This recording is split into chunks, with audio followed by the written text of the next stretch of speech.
Hello, I'm Jared Taylor with American Renaissance. The censors hate my videos. So if you like this one, I hope you'll send a link to a lot of people. As you know, all standards are white supremacist. Following the rules is white supremacy.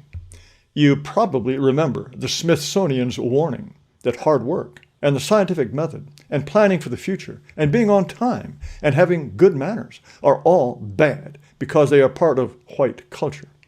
And so naturally, good grammar is white supremacy. Jolie Doggett is an opinion editor at HuffPost. She wants to know, are you asking me to talk the right way or the white way? She answers her own question. Turns out my childhood grammar lessons were actually classes on white supremacy. In 2017, even before George Floyd and the worst of BLM foolishness, University of Washington declares that proper grammar is racist. Asao Inoue, who teaches English at Arizona State University, says that grammar, punctuation, spelling are bad because they are standards of English that come from elite, masculine, heteronormative, ableist, white racial groups of speakers. Last month, even the Wall Street Journal was promoting a piece called Against Copy Editing. Copy editing is correcting mistakes. That's no good because it's clear that copy editing, as it's typically practiced, is a white supremacist project. And that's because it excludes or erases the voices and styles of those who don't or won't perform this culture. I'm pretty sure this guy does not perform this culture, whatever that means. The journal is saying his English is as good as anyone else's. I'm happy for that guy to talk any way he likes. The more incomprehensible he is, the better. Now, you may think that in order to talk like a white supremacist, all you have to do is not say things like, he be fat, or she thick, or ask people questions. No. There's a lot more to it. I bet there are plenty of you out there who do not speak with the poised white supremacy to which every white person should aspire. I'll start with one very stupid, very common mistake. There's many of them, but if you didn't notice the mistake I just made, you probably make it yourself. There's many of them is hopelessly wrong. There is many is so wrong it should hurt your ears. There are many. If you want to speak quickly, it's there are three of these. To say there's three people in the room is as wrong as saying three people is in the room. It's simple. There is one. There are two, or three, or many. If you don't think a lot of people make that mistake, just keep your ears open. Now here's a tip for perfecting not just your white supremacy, but your sexism too. It's the same problem of singular and plural. And it's really simple. They is always plural. End of story. Most people understand that if someone asks you, is Madeline in the dining room, it's absurd to say, yes, they are. There may be a few cuckoo Madelines who want to be called they. Ignore them. But this is typical. A student should raise their hand before speaking. Wrong. In English, if the sex of a person is not specified, the correct pronoun is he or his. A student should raise his hand before speaking. That is correct, full-fledged, white supremacist English, and it includes boys and girls. If you think it doesn't, tell me this. Does the expression, he who hesitates is lost, not apply to women? There's been a ferocious feminist campaign to pretend it doesn't apply to women, that it excludes and insults them. It doesn't. It's correct to say every passenger can pick up his luggage here.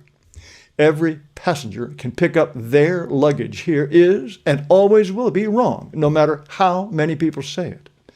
If you're talking about a busload of ballerinas, you can say every passenger can pick up her luggage here.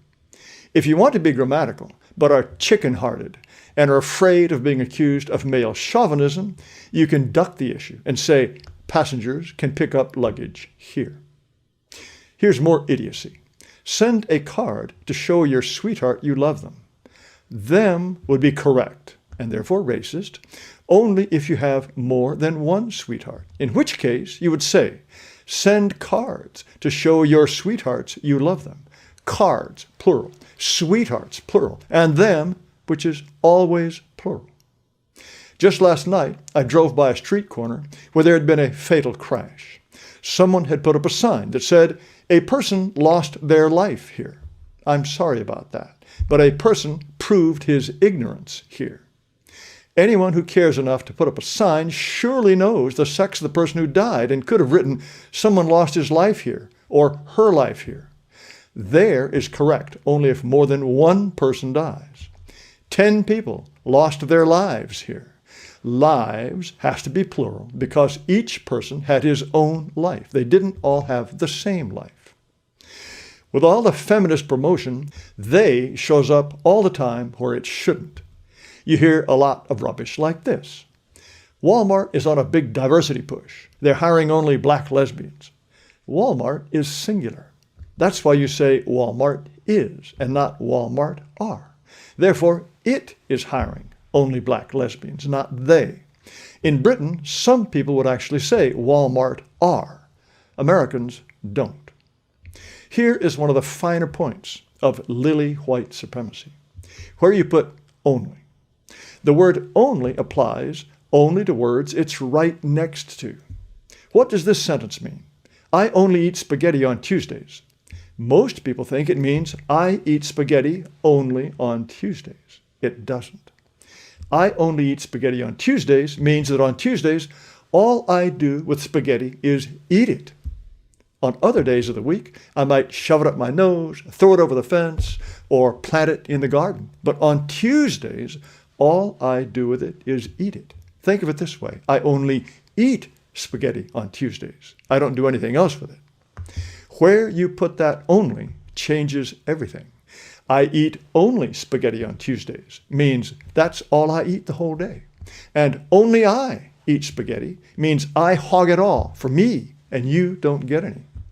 If you are confused by any of this, you are not a white supremacist. Try harder. People who don't know better talk all sorts of nonsense.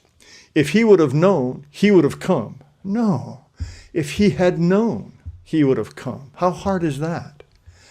Plenty of people who are white, to all appearances, don't know the difference between I and me, or he and him. If you ever hear someone say, he's smarter than me, he's probably right. The right way to say that is, he's smarter than I. And if in doubt, think of I am. He is smarter than I am. Likewise, I am smarter than he is. You don't even have to know the difference between a subject and an object to get this right. And finally, who talks about the effing this and the effing that and who thinks S-H-I-T is a synonym for things, as in you left your things all over the floor?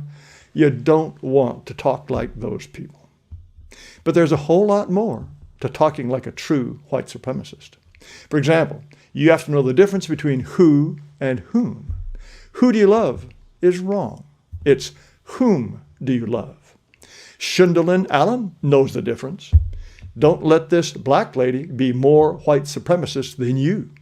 Shundalin would put a lot of you to shame. To be truly white, you must master the subjunctive mood, avoid passive voice, understand parallelism, and say different from, not different than. Achieving peak white supremacy is as hard as being non-racist. As all the anti-racist gurus tell you, it's a lifelong journey. I'm by no means as white as I should be. Viewers will certainly find errors I've made in this video. I didn't find out what a failure I was as a white supremacist until I wrote my first book. I was 32 years old, and I thought I knew how to write. But back in those days, publishers had copy editors who went through every sentence and fixed things. I discovered that I was practically a Bantu. I studied those corrections and learned more from that copy editor than I ever did from an English teacher. Our language, English, is a priceless treasure that sprang from the minds of white people. Anyone else who speaks it is guilty of cultural appropriation, but let them mangle it. It's our job to keep it fit for white folks. Thanks for watching. please subscribe to this video channel. Also, you might even give this video a thumbs up. I invite you to amren.com, AMREN.com. You find not just videos, podcasts, discussions, a lot of things that I think will interest you. But again, thank you so much for watching.